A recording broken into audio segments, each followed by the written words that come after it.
Mister Roni, আমি আপনার কাছে একটু জানতে চাই যে সাধারণভাবে একটা পারসেপশন, রাইট রং সেটি অন্য প্রশ্ন, যে এবারে আওয়ামী লীগের এই যে নানা রকমের রাজনৈতিক অস্থিরতা অনিশ্চয়তার মধ্যে যে ক্ষমতায় থাকা এবং দ্বিতীয় দফায় ক্ষমতায় আসা, ফলে ওই অবস্থাতে ভারতের যে স্বার্থগুলো বাংলাদেশে আছে, আপনি চিন্তা করুন যে তাদের যে ফরেন রেমিটেন্স আসে, সেই রেমিটেন্সের দ্বিতীয় যোগানদাতা দেশ হলো বাংলাদেশ।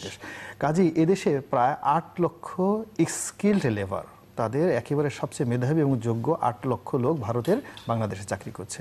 এছাড়া তাদের বিরাট বিরাট ইনভেস্টমেন্ট রয়েছে, এটা নট লেস দ্যান আপনার $20 বিলিয়ন। ভারতের বিভিন্ন প্রাইভেট কোম্পানি, পাবলিক কোম্পানির এই বাংলাদেশে ইনভেস্টমেন্ট আছে।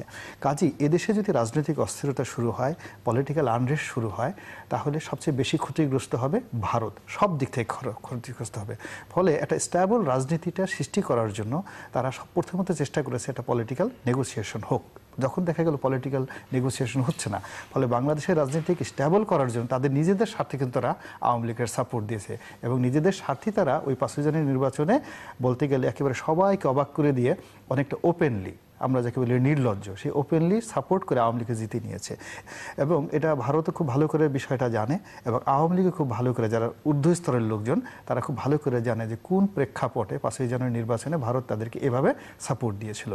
আমি খুব ছোট মানুষ, তারপরও যতটুকু রাজনীতি নিয়ে চিন্তা ভাবনা করি তাতে মনে হচ্ছে যে ক্ষমতায় আসার জন্য ভারতকে একটা মানুষের যতটা বেশি না দরকার, তার চেয়ে বেশি দরকার হলো ক্ষমতায় থাকার জন্যে, খুব বেশি দরকার ক্ষমতায় টিকে থাকার জন্য। ফলে রাজনৈতিক টানা পড়েনে বা যে কোনো অবস্থাতে যে দলই ক্ষমতায় আসুক না কেন, তাকে যদি ক্ষমতায় থাকতে হয় তাহলে অবশ্যই তাকে ভারতের সঙ্গে সুসম্পর্ক স্থাপন করতে হবে। 1971 সনের পর থেকে আমাদের দেশে যারাই ক্ষমতায় এসছেন তারা মোরলে সকলেই ভারতমুখী হয়ে ক্ষমতায় থেকেছেন।